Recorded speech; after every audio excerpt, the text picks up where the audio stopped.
In the headlines, reaction trail APC victory in Ekiti State. 5 killed as IPOB rival group clash in Anambra. 15 killed in auto crash in Niger. And away from Nigeria, hundreds protest in Tunis against Said's constitutional referendum plan. Hello and welcome to Trust News Update. I am Ayuba Ilya. Thank you for joining.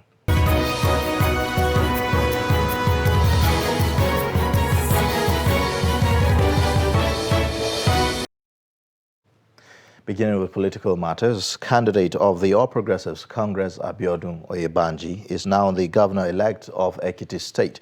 Appreciating the confidence reposed in him by the people of the state, Oyebanji is promising that his administration will operate an open-door policy so that all citizens will be carried along. Trust TV's reporter Kabiru Lawal gives an update into the mood in the state after the election. The Ekiti election as a clear winner, Abiodun Oyebanji, who is governor-elect, garnering 187,057 votes, trailed by his Social Democratic Party counterpart, Segun Oni, with 82,211 votes, while the People's Democratic Party governorship candidate, BC Kolawole, polled 67,457 votes. Understandably, there are mixed reactions to the outcome of the elections. The SDP candidate, for instance, has rejected the result and insists that he will not congratulate the winner.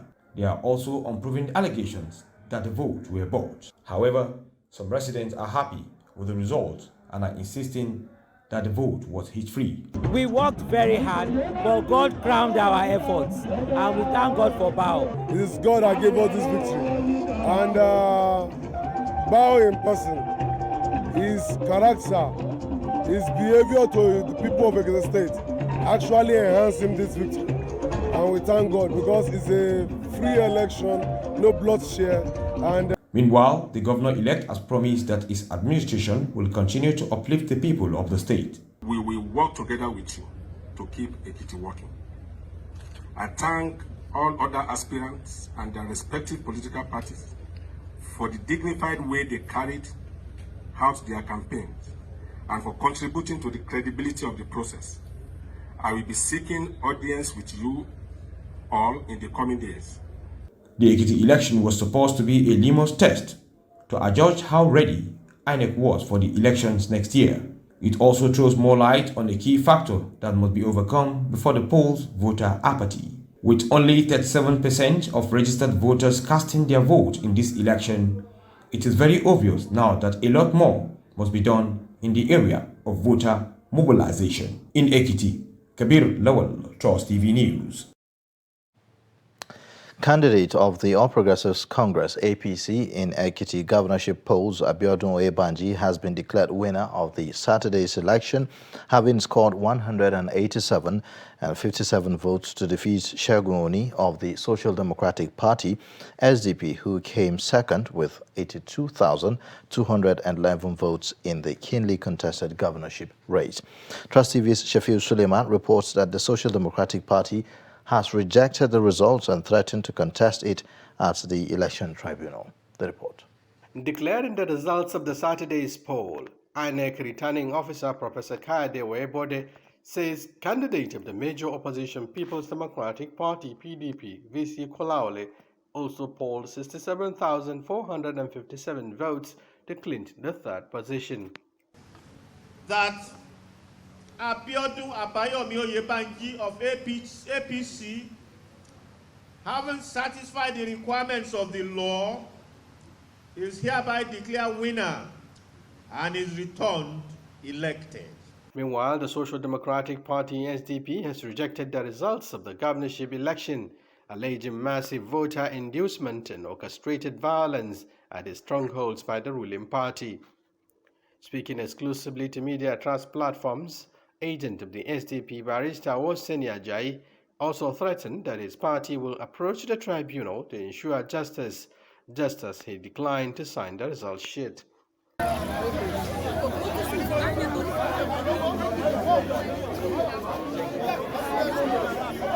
Reacting to the allegations, agent of the ruling APC Kayode Babade dismissed the claims, challenging SDP to provide proof, insisting that the claims were baseless. 16 political parties fielded candidates in the up-season election, which was manned by 17,000 policemen, over 9,000 civil defense corps, and supervised by 4 INEC national commissioners and 8 resident electoral commissioners. Shapiro Suleiman, Trust TV News, Abuja.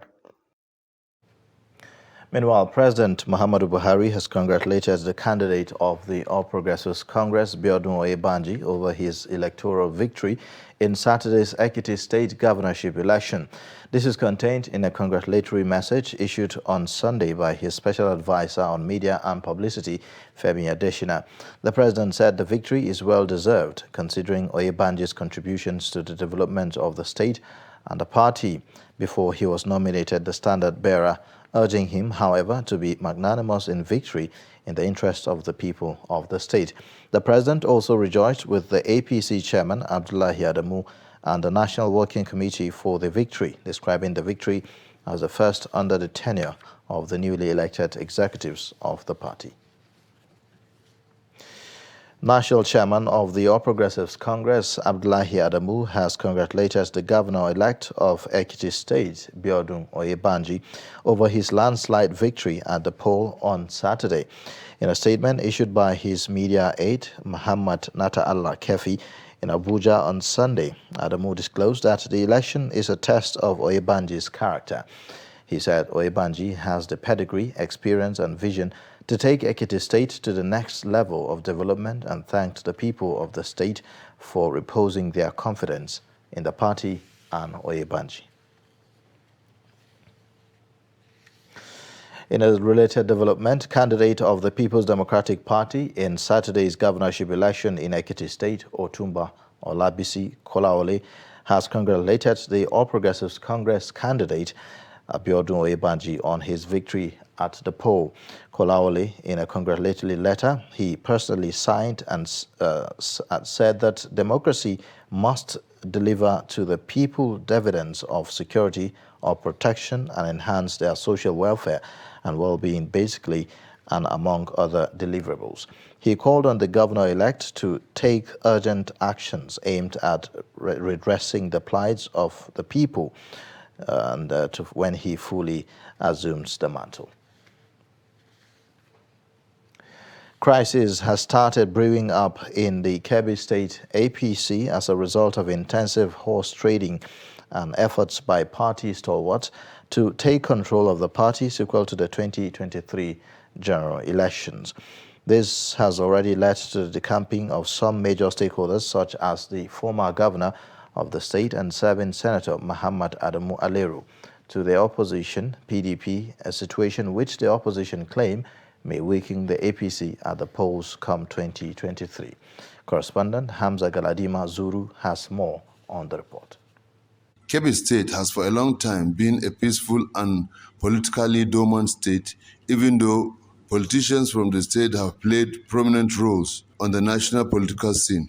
But recently, the political atmosphere has heated up with a series of decamping from the major ruling APC to the PDP, the foremost and biggest opposition party in the state. This according to some of the political heavyweights that cross-carpeted from the APC to the PDP, followed unreconciled differences arising from the choice of the party's flag bearer for the 2023 governorship elections. The bone of contention was actually the conduct of ward congresses that was done at the ward level, at the local government level, and also at the state level.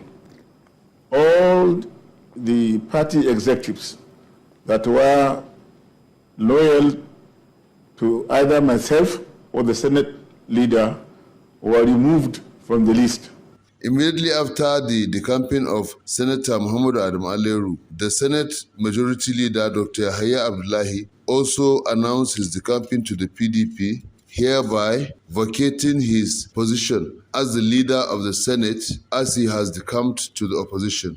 I write to inform you of the withdrawal of my membership of the All Progressives Congress APC and consequently resigned from my position as the majority leader of the Ninth Senate. I came to this decision after a very hard struggle with my conscience and emotions. However, the governor of Kebbi State, Senator Abubakar Atiku Bagudu, while reacting to this development, said although it is not welcoming for anybody to leave the APC, but their decision to leave will not in any way affect the chances of the party at the polls. APC Kebbi State, by God's grace, is not worried, but we regret that somebody will leave, whoever that person is. On the other hand, other opposition parties described it as a good development, saying it will further improve their chances to make a good outing at the 2023 polls. The PRP, through its PRO Alhaji Abubakar Dakingari, said the PRP will surely utilize the opportunity to take over government in Kebbi State come 2023. The public relations officer of the Kebbi APC, Alhaji Isa Asalafi, said the APC in Kebbi State will surely weather the storm and overcome all the crises as it has been doing in the past. Hamza Galadimo Zuru reporting for Trust TV News from Birnin Kebbi. The People's Democratic Party has set up a committee to screen candidates that have been selected as deputy governors. A statement from the National Publicity Secretary of the party, Debo Ologunagba, said that the mandate for constituting the committee was pursuant to the provision of Part 5, Paragraph 11 of the Electoral Guidelines of the PDP. The National Working Committee of the party has approved the nomination of party stakeholders that will serve on the constituted committee. It means nominated deputy governorship candidates of the party in all the 28 states where governorship elections are scheduled to hold are to be screened and verified. The committee is to be headed by former national leader of the party, Dr. Ekwesilieze Nwodo, while Dr. Akilu Ndabawa is the secretary to the committee and Sunday Omobo is the administrative secretary. The screening exercise will hold at the National Working Committee Hall, PDP National Secretariat, Wadata Plaza, Abuja, on Wednesday at 10 a.m. prompt. And away from politics, 5 people have been killed during a confrontation with members of the indigenous people of Biafra, IPOB, and another rival group at Ihiala in Anambra State. Daily Trust reports that some people suspected to be members of the Ebubeagu outfit had clashed with gunmen in Ihiala during a burial ceremony, although no life was lost. Reacting, the police public relations officer, Anambra State Command, Tochukwu Ikenga, said that he is yet to receive a report about the Ihiala incident. The IPOB, though its media and publicity secretary, Ima Powerful, had at many times disassociated the secessionist group from the killings in Anambra and the southeast in general, warning that it will deal decisively with persons using its name to perpetrate various crimes in the zone. An auto crash has claimed the lives of all the passengers of an 18-seater bus in the early hours of Sunday in Gidan Kwano along Mina Bida Road in the Boso local government area of Niger State. The occupants of the bus, which was said to have taken off from Lagos, were burnt beyond recognition. Reports say that the bus ran into a stationed truck before going up in flames. The police public relations officer, DSP Abiodun Wasiu, confirmed the incident, and he said that victims of the crash have been given a mass burial close to the scene of the accident. Abiodun further stated that the plate number of the bus was also burnt beyond recognition, adding that efforts are being made to trace the bus and the manifest.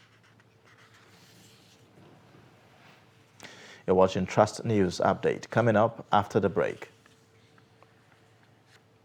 Appeal of spinal cord injury victim to government in Borno. Details and more shortly. Every patriotic Nigerian should hear this. Any politician who means well for the people will never allow themselves or their supporters to engage in any violent, destructive activities. No politician who truly wants to serve the people and develop the nation will encourage his followers to destroy properties or take human lives before, during, or after the elections. The Nigerian public must watch out for these traits and isolate any politician who encourages supporters to engage in violence. No genuine politician or patriot will cause trouble and seek to destroy the very society which they aspire to lead or develop. Politicians who have the good of the people at heart will not allow themselves or their followers to engage in violence, destruction of properties, and then taking of lives. Be vigilant. By their words you shall know them. Shun violence. Stay away from politicians who want you to do so. Let's join hands to make the 2023 elections peaceful. This message is from the National Orientation Agency, NORA.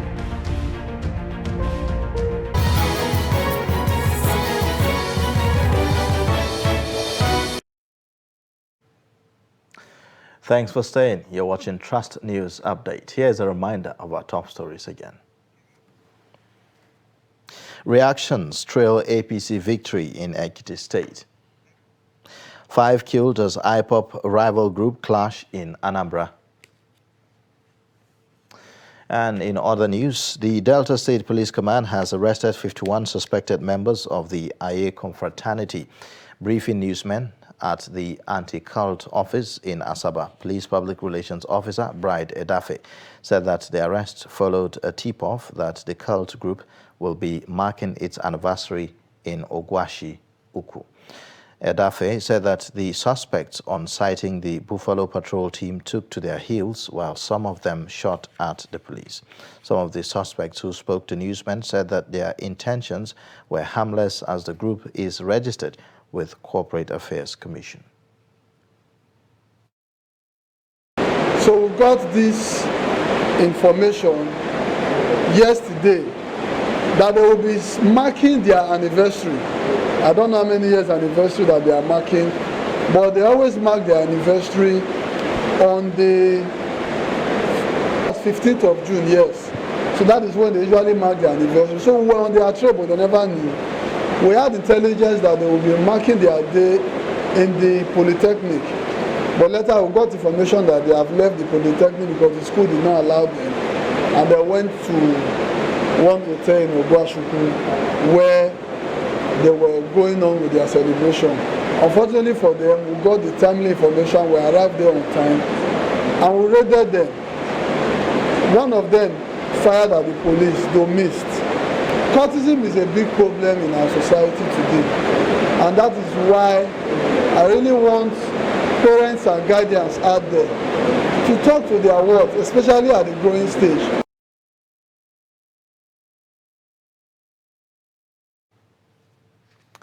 Now, a 37-year-old indigene of Borno State suffering from spinal cord injury after her involvement in an accident has cried out for help 22 years after the incident. Khadija Abba, who was a student of Yerwa Government Girls Secondary School in Maiduguri, was on a mission to represent the state in sports event when she had the accident.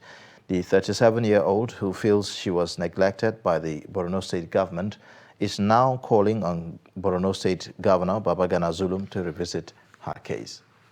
This is the 37-year-old Khadija Abba, a former student of Yerwa Government Girls Secondary School, Maiduguri, who lives on a wheelchair. In 2000, she was nominated to represent Borno State in a sport competition abroad, but in the process, her team got involved in an accident which left her with spinal cord injury.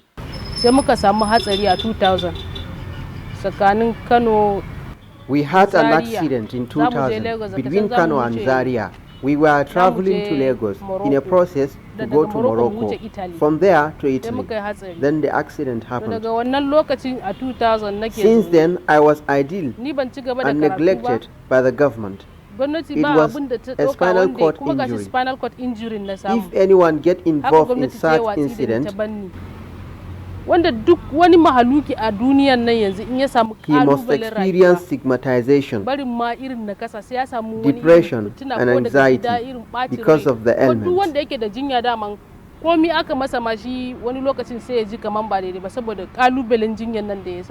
Despite being an orphan, Khadija was neglected by the Borno State government, and bad treatment from her family forced her to leave home. Due to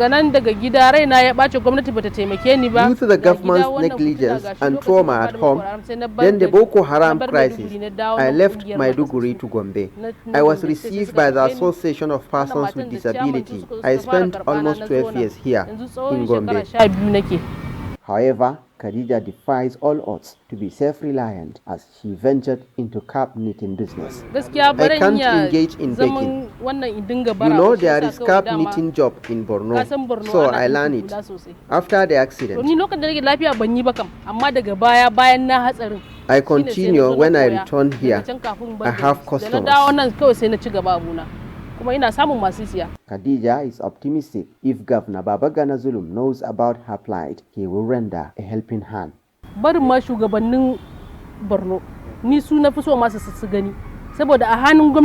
want leaders from Borno to watch this, because I got involved in the accident because of the Borno State government. They should take responsibility, maybe sponsor my treatment in India. Maybe I will get better. Why shouldn't they provide me a shelter and source of living? I can even go back to school. Khadija's story and that of other persons with disability who shun street begging for self-reliance are justifying that there is always ability in disability. From Gombe, Ibrahim Ismail reporting for Trust TV. Now, Cultural Counselor of Chinese Embassy in Nigeria, Li Shuda, says that the initiative of commemorating the United Nations World Gastronomy Day has placed Nigerian cuisine on the international map. Li made this known on Saturday in Abuja during the commemoration of the 2022 Sustainable Gastronomy Day, as a day set aside by the United Nations to acknowledge the importance of global cuisines to fostering unity. Also speaking, First Secretary of the Embassy of Spain in Nigeria, Patricia Gomez, said that food remains a way to strengthen cultural, human and bilateral relations among countries. And I think, China will pay attention to the concept of harmony. We always say harmony in diversity. Through this way, I think that we can push forward our two countries' cooperation in many fields, including the cultural fields and tourism fields.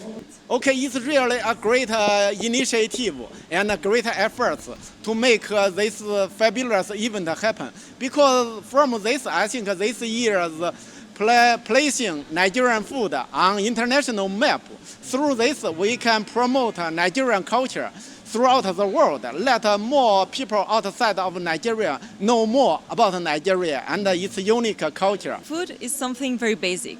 We have food every day, and we don't realize how much it represents of our countries, of the different parts of very diverse countries, which is the case of both Nigeria and Spain. So sometimes we don't have to get very far into very sophisticated things to understand each country. Only one thing like food can make you realize how close or how many things you can understand about the other country by only tasting something that is probably delicious. So days like that are, of course, very important days to foster relationships, to understand different cultures and different parts of our countries, as we have today the cuisine from very different parts of this very big country. President Buhari was very recently in Spain, and they had the occasion to sign with our authorities from Spain a memorandum of understanding on tourism. And I think that sharing our cuisines is a very good way to fostering tourism between the countries. And away from Nigeria, hundreds of people demonstrated in Tunis on Sunday in a second day of protest against a constitutional referendum called by President Kais Saied that his opponents say will cement his hold on power. The demonstration was organized by the Salvation Front, a coalition including the moderate Islamists Ennahda, the largest party in a parliament that side dissolved in March. It followed a similar protest on Saturday called by the three constitutional party over the referendum and a strike on Thursday by a powerful labor union over government economic reform plans, which brought much of the country to a standstill. The president's supporters said that he is standing up to elite forces whose bungling and corruption have condemned Tunisia to a decade of political paralysis and economic stagnation. The head of the country's Constitution Committee said on Saturday that he will hand over the new draft of what he described as a democratic constitution to the president on Monday, ahead of a July 25th referendum. And in sports news, top seed on Sabah won the final of the WTA tournament in Berlin on Sunday after the Olympic champion Belinda Bencic was forced to retire after twisting her left ankle. Bencic slipped at the end of the first set, and despite receiving treatment, she eventually retired with Jabeur leading 6-3, 2-1.